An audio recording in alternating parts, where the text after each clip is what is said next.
প্রিয় দর্শক, আজকে হয়েছে মহরমের 10 তারিখ।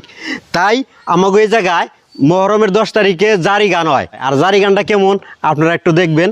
মোটাতে আমরা গেতাছি আর কি ফ্যামিলি নিয়ে, আপনাকে একটু দেখাবো আর কি। মোটাতে দেখতে থাকেন, লেটস গো। এটা হচ্ছে জারি গাওয়ার ফিল্ড, আর ফিল্ড ফাঁকা হওয়ার কারণ হয়েছে আমি আগেই চলে আসছি, আর আমারই মতো পাবলিক অ্যাডভান্সে দাঁড়িয়ে দিছি।